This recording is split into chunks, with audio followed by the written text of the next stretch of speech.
나무 묘호랭개교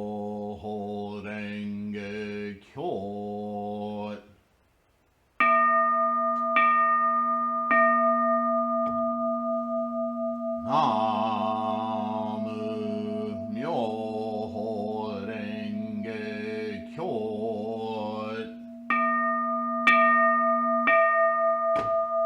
나무 묘호랭개교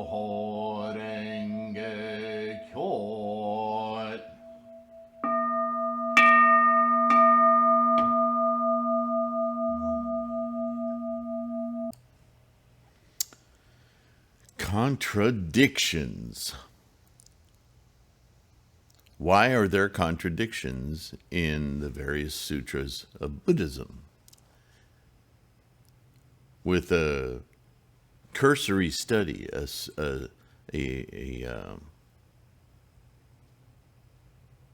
superficial, though it may be study, if you just glance over things, read them, take the translations as they are, you might get legitimately confused. And Nichiren is putting these things in order especially now in this letter, the opening of the eyes. But he's also validating that this is the nature and the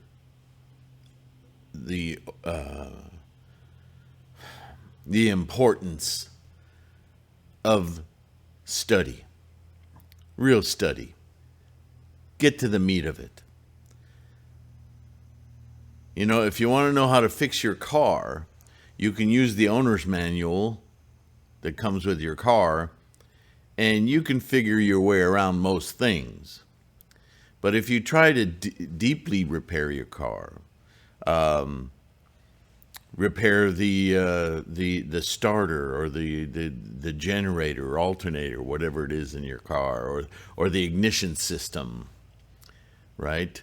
Whether it's EFI or naturally aspirated or blah, blah, blah, you're going to have a hard time finding answers to how to go about that in your owner's manual, if you find it at all, most of which you will not.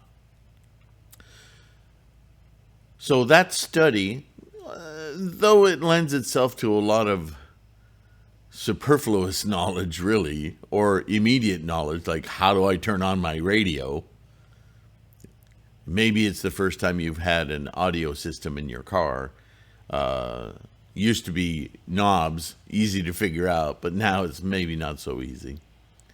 The point being, that kind of immediate response to immediate needs with your new car, easy to find answers to that very quickly in your owner's manual. Some owner's manuals are thick, and they'll tell you things like correct tire pressure and those kinds. It's all useful information. And if somebody says, do you have a manual for your car? You go, yeah, I've read the whole manual. I'm totally in tune, totally aware of everything to do with my car. And maybe that's all you need to ever read to enjoy your car. Maybe you go through cars every 2 years. I don't know. But the point is, if you really want to understand your car, if you really want to understand the opportunities and the in-depth operations of your vehicle, that you're going to own it, you're going to bequeath it to your son or daughter or whatever, you're not going to get there by simply reading the owner's manual. That is not the manual to your car. It is a manual, but it's very superficial, is the word I keep trying to find.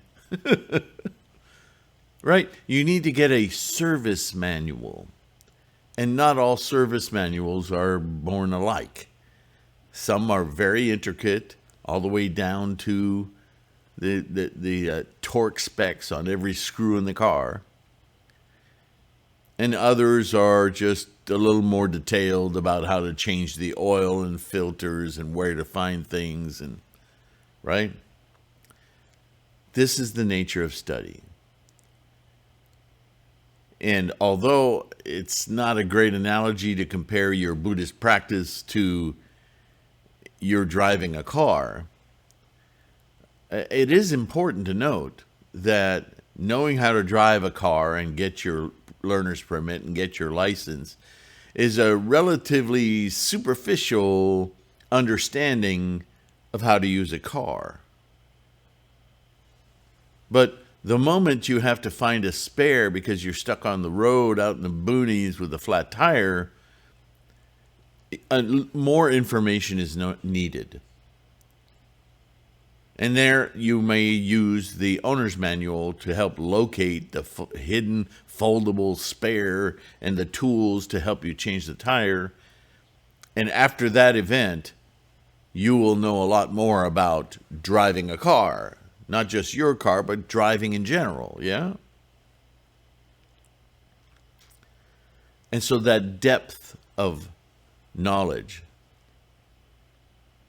to really understand more completely what it is to be a driver of a vehicle is essential. You may go your whole life without knowing how to change a tire. Okay. But can you really call yourself a driver? You're just using a piece of equipment. You don't know much about it. And consequently, you don't understand the stresses and the needs of the vehicle that you're driving. So how talented can you be if you don't understand the mechanisms that control that experience? And Buddhism is no different from that. No matter how loose the analogy, I think you understand what I'm saying. And this is what Nichiren is talking about right now. Saying you go by those early sutras as your entire experience and knowledge of how to practice Buddhism, and you're going to be greatly misled because you won't understand the sequence of events. And so here he continues, and we're talking about people of the two realms of learning and realization, right? Shravaka and Pratyeka Buddha, which is the highest level of realms ever discussed in the early teachings, the Hinayana, the Agama, right? This means that even if the three poisons of greed, anger, and ignorance become the seeds of Buddhahood, even if the 5 rebellious, heinous acts, grave errors, such as murdering one's father, become the seed of Buddhahood, and even if the blue lotus plants would grow on a dry plateau, the men of the two vehicles will never become Buddhas. So he's comparing those who don't know anything about Buddhism and make these horrible causes, then take up the correct practice, Namo Myo Renge Kyo, even they can attain Buddhahood. And this is discussed in the early sutras. But even those who are voice hearers, they hear the words of Buddhism, or Pratyeka Buddhas, who actually incorporate the scholarship of Buddhism to that point, they are so enamored with the practices, the words, the memorizations, that they fail to grasp the meaning, and therefore they cannot attain Buddha. How tragic is that? But this is what is discussed in the early sutras. The difficulty of attaining enlightenment. You would think the scholar would have a much easier time, right? But if the scholar is enamored with scholarship only, then he's very, very susceptible to missing the point, the meaning of all that scholarship. So that's a kind of a weird thing to say for something that demands scholarship, yeah? But what he's saying is, if your scholarship ends at a cursory level, if you don't follow it through to the conclusion, then all of that scholarship is really another anchor, another attachment, another refusal to let go of this ideation of self. And therefore, with that kind of commitment, you're hardly going to be able to attain release, liberation, yeah? Conundrum indeed.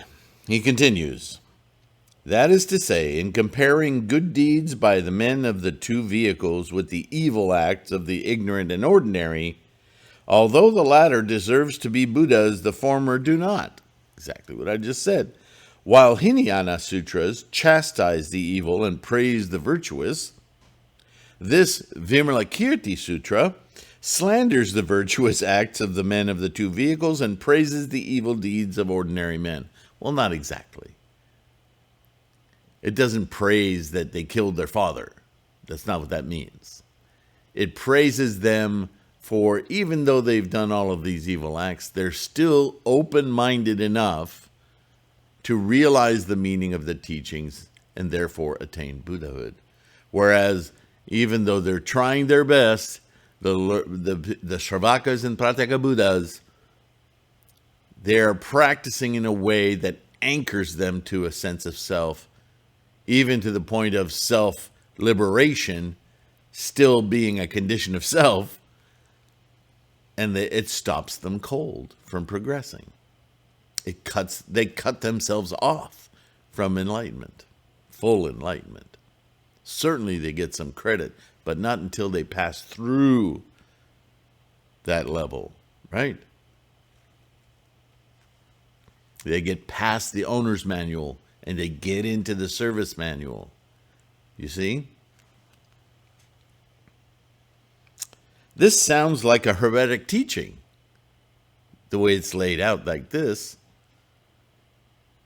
Rather than a Buddhist sutra, it needed to be said, however, to stress the impossibility of ever obtaining Buddhahood by the men of the two vehicles.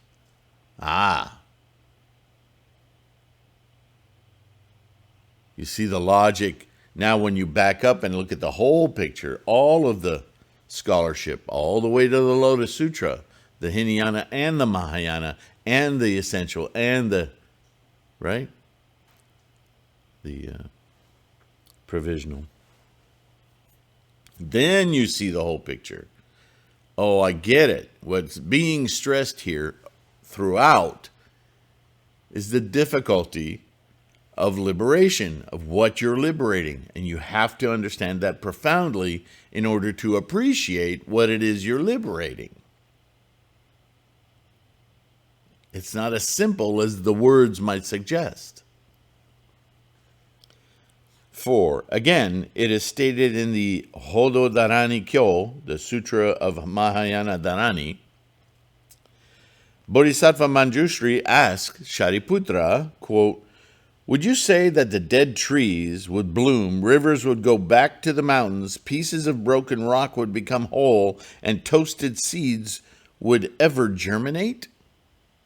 Shariputra answered, no, that would be impossible. The Bodhisattva then retorted, well, if these things cannot happen, why do you, a man of the two vehicles, feel happy in asking about obtaining Buddhahood in the future? Given what we know, right? So Nichiren says, this means that just as dead trees will not bloom, rivers will never flow back to the original mountains, broken rocks will never become whole, and toasted seeds will never germinate, the men of the two vehicles, like Shariputra, will never obtain Buddhahood as their seed of Buddhahood has been scorched.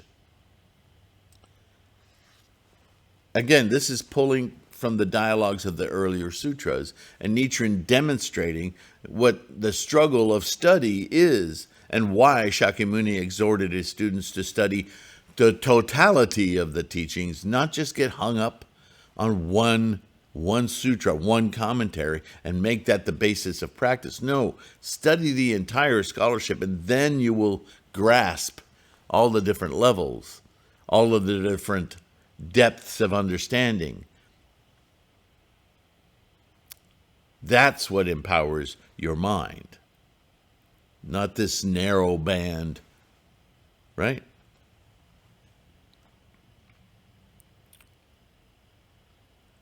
In the larger Wisdom Sutra, is quote, those in the realm of heaven who have not yet aspired to Buddhahood should do so now. Having reached the realm of Shravaka, they will never have aspiration for Buddhahood. Why will they not? It is because it will present an obstacle for a man of Shravaka to terminate the cycle of life and death. And I have to reiterate, we think of death as the opposite of life. And here it is, a sentence that would sound to verify that assessment. Understand that death is not the opposite of life. Death is the opposite of birth. So we have a cycle here in Buddhism. Birth, death, birth. That doesn't mean reinstantiation, reincarnation. It doesn't mean that. It means that we live moment to moment to moment to moment. And each moment arises, birth, decays, and dies, goes away, ends. Followed by a new moment that has a duration and an end. Birth, death, birth, death, birth, death. That's the cycle of birth and death. Not I'm coming back as a giraffe. That's magical, mystical, right? It makes no sense. That's not Buddhism. So why the cycle of life and death? Again, I blame the translation. It's inculcating an error here. So you know better. This means that we should not admire those in the realms of the two vehicles because they will never aspire to Buddhism or Buddhahood. We should admire those in a higher place because they will. 6, again, in the Shuryo-gongyo, the Heroic Valor Sutra, even those who committed 5 rebellious sins, errors, grave errors, will be able to obtain Buddhahood if they aspire to it upon hearing about the Heroic Valor meditation. O world-honored one, those arhats who have gotten rid of all delusions and evil passions are like a broken utensil. They will never deserve this meditation and obtain Buddhahood. So again, in the sutras, it's compounded, right? And if you're an early practitioner, early teaching, not early practitioner, but a practitioner of the early teaching, let me say that correctly, the Hinayana, you start backing up on your heels here because you think, hey, I've accomplished a lot. What are you saying? I've achieved it. Well, no. But that very ostensive resistance to hearing something different, though it sounds accusatory, that very reticence, what's that from?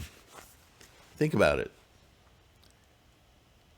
Well, I've met people who are still practicing those ancient teachings, and they take great exception to, oh, you Mahayana people, you think you know everything. Blah, blah, blah, blah, blah, blah, blah. What are they resisting? Why are they so angry? Because they're being accused of not being able to attain Buddhahood? Think about it. I'll give you a clue. Arrogance. Arrogance from what? From being this. I will attain Buddhahood. No.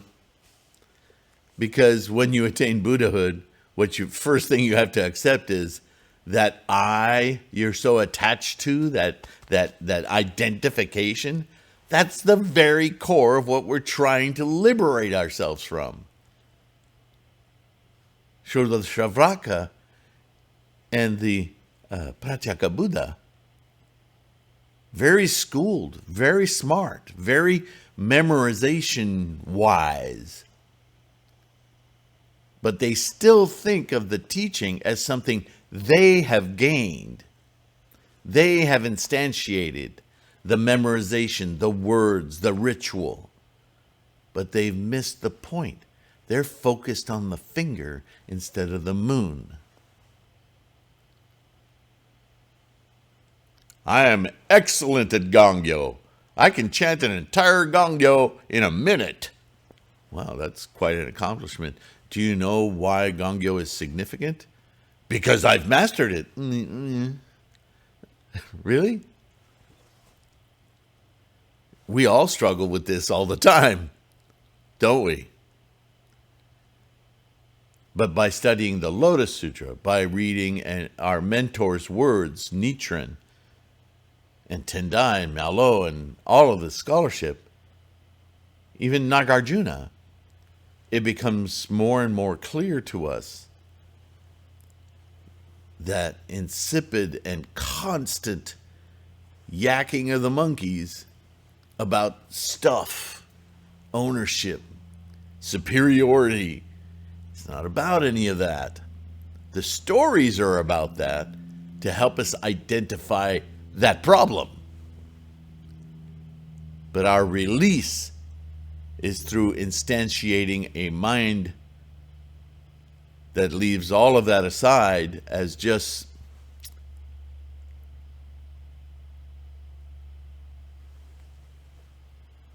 the universe, part of life, not attached, not necessary, but highly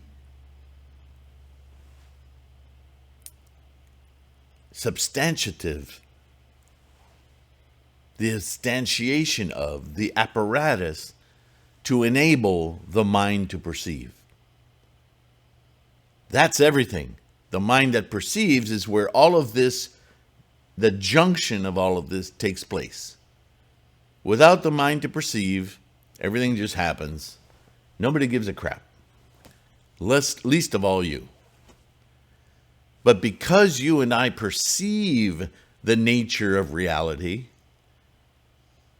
we are plagued by a desire to hold on to it, make it permanent. And in essence, it's like the little kid that grabs the fish out of the aquarium with glee, saying, I've got a fish, I've really got it, I can touch it, smell it, it's wriggling around. I've got it. And mom comes rushing in, no, you're killing the fish. What are you talking about? Look at it wiggling around. It's so wonderful. Put the fish back in everything. Admire it for what it is. Enjoy it for what it is. Watch it expressing its manifestation over and over again, moment to moment. And be elevated by that experience of watching it express itself without having to possess it, own it. Yes, I know having an aquarium and the fish in it is a form of possession, but please understand the analogy I'm making. We hold on to stuff like a child holds on to a goldfish. Hold on to it by being an observer rather than a physical, obsessive holder. That's where the suffering comes from, especially when the fish dies. Oh, what have I done? So this is what we're talking about here, right? That Sravakas and Pratyeka Buddhas are doing honorable things, but if they don't get it, if they don't get why they're doing those honorable things, they short-circuit it into a self-validation that they stand on And they don't realize that what they're standing on it's temporal. It's impermanent. It's not Buddha. Not by experience anyway, right? So, finally, it is stated in the Yuima Sutra, the Vimalakirti Sutra again. Those who give alms to you, men of the two vehicles, cannot sow in a rich field where seeds of Buddhahood can grow. Those who give offerings to the two vehicles will plunge into the three evil realms, hell, hunger, animality. Because you're not making your offerings to support Buddha. You're making offerings to support these monks. Oops. I want to be just like them. Okay. This means that those men and gods who support such saintly monks as Shariputra and Kashyapa will never fail to plunge into the three evil realms of hell, the realm of hungry spirits, and that of birds and beasts, animality. With the exception of the Buddha himself, these venerated monks, these revered monks, saintly, were considered no less than the eyes for men and enlightened and the leaders of all the people. It was therefore hard to understand why it was repeatedly stated before a great crowd of men and gods that those revered Hinayana men would never obtain Buddhahood. Was the Buddha simply trying to punish his own disciples with death? You notice the translations here, English just doesn't have the convenient words to describe what's being talked about here, because death has been used in 4 different ways since I started this chapter. In addition, the Buddha cited numerous parables such as cow's milk and donkey's milk, ceramics and golden utensils, and fireflies under the sun, to compare bodhisattvas and men of the two vehicles, harshly condemning the latter. Not in a few words, not for a few days or months or years, and not in a few scriptures, the Buddha relentlessly condemned them for some 40 years before the Lotus Sutra was taught, in numerous scriptures and before crowds of great assemblies. He held their feet to the fire, not because he was talking about specific people, but he was talking about a specific tendency for study to be parameterized instead of taking the whole of the teachings, just using a few of the teachings to claim superiority. That superiority, that ego-ness of human beings is a huge obstacle to enlightenment, because it anchors us solidly in an idea of I, me, self, which is the very crux of what creates our suffering. There can be no possession of things and permanent, well, everything's impermanent, right? But there can be no permanence applied, possessed, lost, without an I. If there is no ego, no I, then what possesses? This is the core. Everyone knows, you and I, in heaven and earth, that the Buddha is a man of truth. It is not one or two persons, but hundreds, thousands, and tens of thousands of people who know this. Gods, universal forces, whatever you want to call them, dragons and Ashura demons in the triple world of illusion, the realm of desire, the realm of form and formless realm, know it. All the people, forces, men of the two vehicles, the great bodhisattvas who've gathered together from all over India, the 4 continents of the world, 6 heavens and the realm of desire, the realm of form, the formless realm, and from all the worlds in the universe know this. They all heard the Buddha condemn the men of the two vehicles. Upon returning to their own lands, they told everyone they had heard from Shakyamuni Buddha in the Saha world. Therefore, everyone in the entire universe, without exception, knew that such men of the two vehicles as Kashyapa and Sariputra would never achieve Buddhahood, and that therefore no one would give offerings to them. Quite a condemnation on these two scholars, yeah? Nevertheless, the Buddha suddenly retracted his words and stated in the Lotus Sutra, taught in the last 8 years of his life, that the men of the two vehicles could obtain Buddhahood. How could a large assembly of men in universal forces believe this? Not only did they find it hard to believe, they began finding contradictions between the Lotus and the earlier sutras, right? But that's not what you said, 20 years ago. Okay. As a result, his teachings over 50 years were about to be judged false.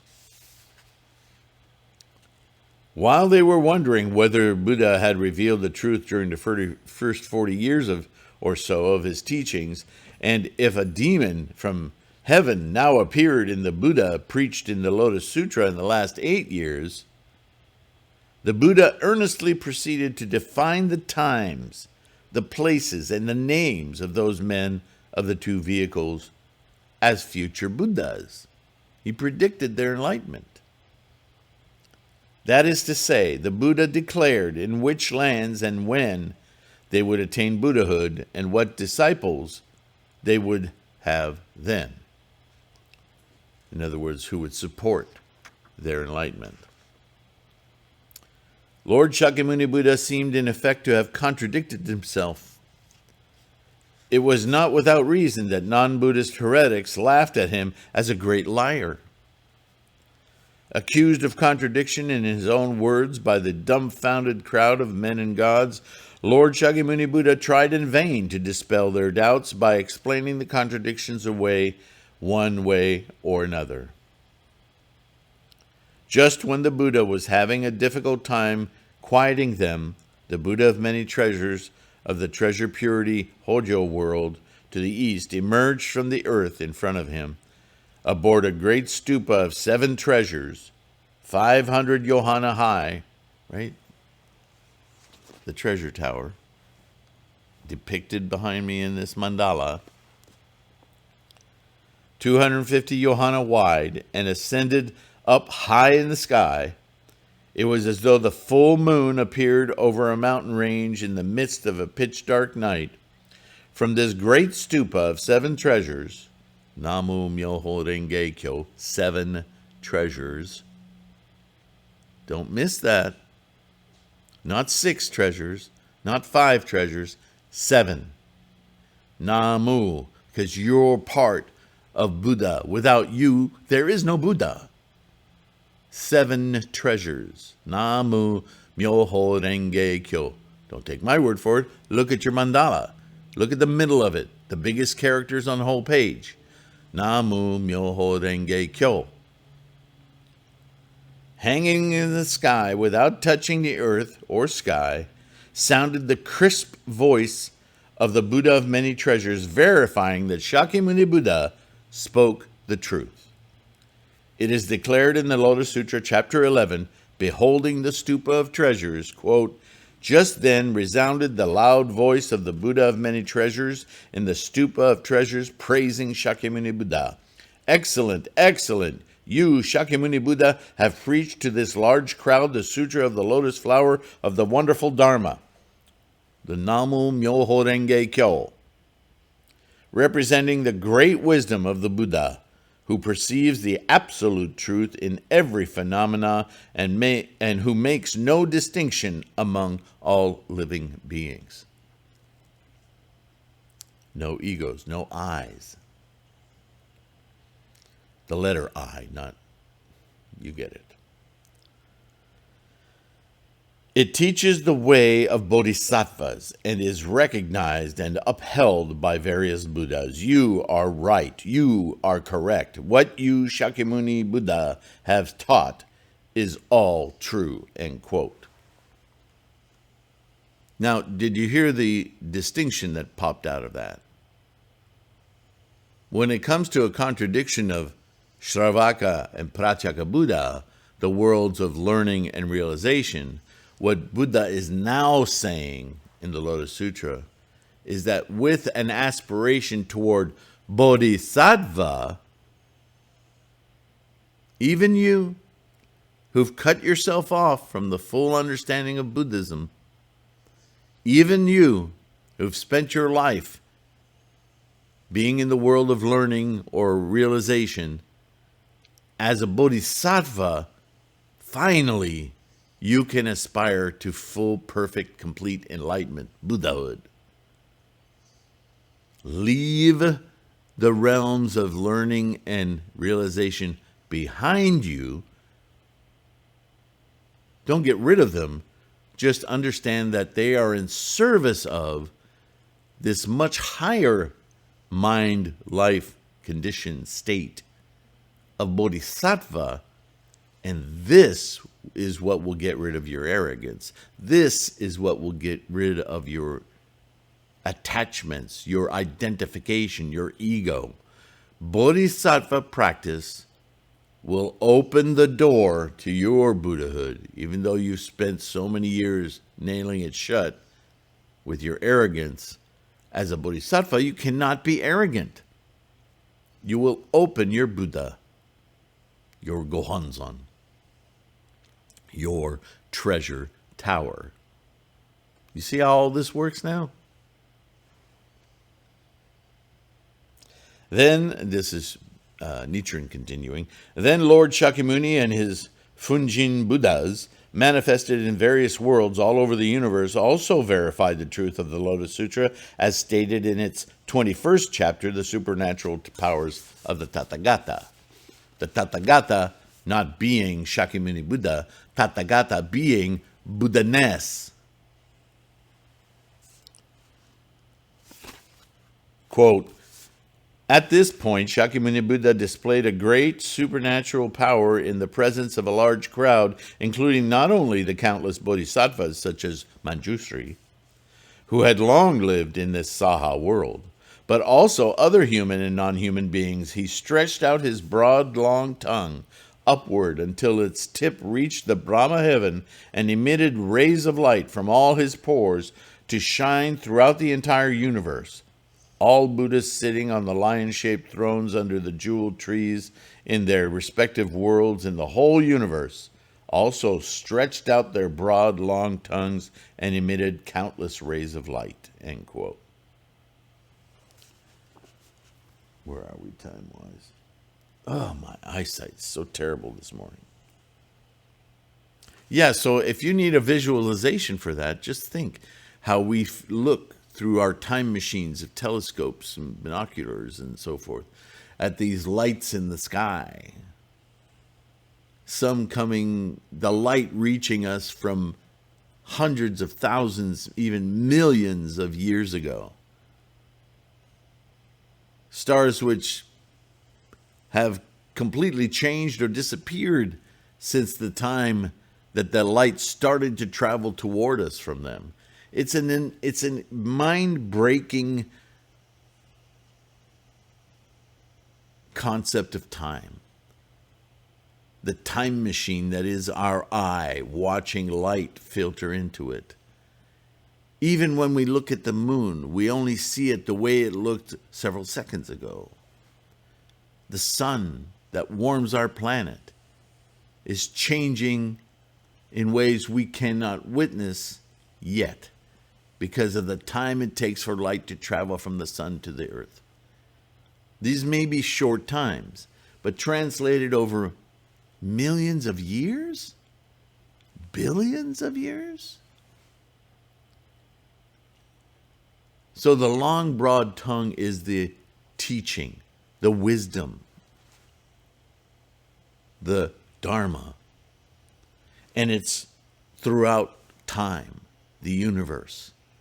The light of that, the photons of that, go back to the very start of the universe, whence they first started to manifest. That's what's being discussed here. Not a physical tongue reaching out into the sky. It's not the sky that they're reaching into. They're reaching to the Brahma heaven, the creation of all things, thingness.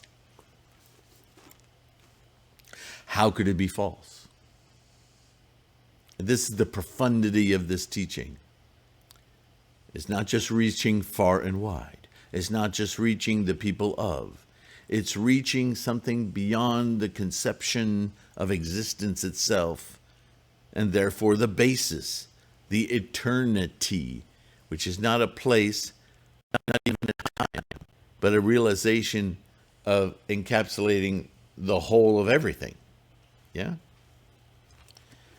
Then Shakyamuni Buddha said in the 22nd chapter of the Lotus Sutra, Transmission, quote, sent back to their home worlds those Fujin Buddhas who had come from all over the universe, and said to the Buddha of many treasures, may this stupa of the Buddha of many treasures be where it was. This is the stupa. This is why we put it in a Butsudan. We're protecting the Dharma of Buddha, Buddha-ness. Right? Our Butsudan symbolizes the stupa protecting the Dharma, which is the treasure tower. Namu Myoho Renge Kyo. So it all ties together. When Shakyamuni Buddha obtained Buddhahood under the Bodhi tree and began teaching the Flower Garland Sutra, various Buddhas came from all over the universe to comfort him. In addition, those Buddhas sent great bodhisattvas to hear him. At the time of preaching the Hanyakyo, the Wisdom Sutra, the broad, long tongues of Shakyamuni Buddha covered the entire domain consisting of 1 billion worlds, verifying the truth, while 1,000 Buddhas appeared from all directions. When the Sutra of the Golden Splendor was preached, 4 Buddhas appeared in 4 directions. At the time of the Pure Land Sutra, Buddhas appeared in 6 directions, each covering their 1 billion world domain with their tongue to testify to its truth. In the case of the Sutra of the Great Assembly, various Buddhas and Bodhisattvas gathered together in the courtyard called Daihobel. Now he's going back through all the sutras. He's saying, yeah, you've heard this example of the long, broad tongues before, symbolizing the Dharma, the teaching of the Dharma. But as I'm reading this, I'm sure you realize that those, even though they were grand statements, they were limited to certain areas and certain numbers of people. They were true teachings, but they were limited. Considering these testimonies of Buddhas and Bodhisattvas in various sutras with those in the Lotus Sutra, they are like yellow rocks against gold nuggets, white clouds against white mountains, white pieces of ice against mirrors of silver, and black color against blue color. Each such a clear difference, even such a clear difference, may not be distinguished by those who are poor-sighted, who don't see beyond what's in front of them, crooked-eyed, one-eyed, or evil-eyed. As the Kigan Flower Garland Sutra was first taught, it had no preceding sutras to compare with. The words of the Buddha could not be contradictory. How could there be any serious doubt about the sutra? As for such sutras as the Sutra of the Great Assembly, the Wisdom Sutra, the Sutra of the Golden Splendor, the Pure Land Sutra, it was for the purpose of chastising men of the 2 vehicles who attached themselves to the Hinayana Sutras, that the existence of the Pure Land in each of all the worlds in the universe was preached. It was to encourage the ordinary and bodhisattvas to aspire to the Pure Land and men of the two vehicles to realize what was wrong with themselves. Oh, that's why those teachings were taught that way. Oh, but you wouldn't know that without studying the whole of Buddhist scholarship, right? Because these Mahayana sutras were a little different from the Hinayana sutras, such things were mentioned as Buddhas appearing all over the universe, Bodhisattvas dispatched from all over the universe, the same Mahayana sutras preached in all the worlds in the universe, and Buddhas coming together from all over the universe. It was also said that Shakyamuni Buddha covered his entire domain of 1 billion worlds with his huge tongue, or the various Buddhas did the same thing. This must have been just to tear apart what was taught in the Hinayana Sutras, the existence of the sole Buddha in the entire universe. The Lotus Sutra, which revealed the fundamental differences from other Mahayana sutras taught before and after it, caused Travaka men such as Shariputra, great bodhisattvas, and men and gods to wonder whether it was a devil pretending to be the Buddha who preached the sutra. It was not as serious a matter as that. Nevertheless, those poor-sighted followers of the Kigon, Hoso, Sanran, Shingon, and Nembutsu, the Pure Land sects, saw no difference between their canons and the Lotus Sutra. Their eyes must have been poor indeed. All right. I think with that, I'll stop today. During the lifetime of the Shakyamuni Buddha, there might have been some who cast aside the sutras preached during the first 40 years or so of his teachings and sided, though with difficulty, with the Lotus Sutra. And that's the beginning of the next paragraph.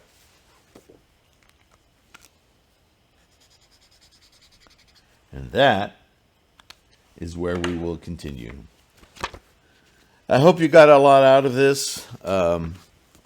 I know for many of us, this is a repetition of things we've heard before, but it's being said in a slightly different way, notwithstanding the translation stuff. But Nichiren is encapsulating this idea of progressive learning toward an objective. And that if you don't follow your learning, your study all the way to the culmination, then you'll never get there, obviously. It's like taking a trip to a foreign land and stopping when you reach the ocean and going, well, this is it. This is my trip to Japan. I'm going to sit here on the Jersey Shore and contemplate Japan. Well, you haven't made it to Japan. You never will. You have to cross the ocean, right? You have to get to the goal before you can claim to have achieved it. But for many of us, humans, that's just a different kind of an obstacle. And no matter how we try to verbalize or conceptualize our state of superiority, it simply isn't. So Nichiren's going to make a pretty strong point here about the other 8 sects, about the correct path of teaching, the Buddha wisdom, the goal, the self-instantiation of Buddha.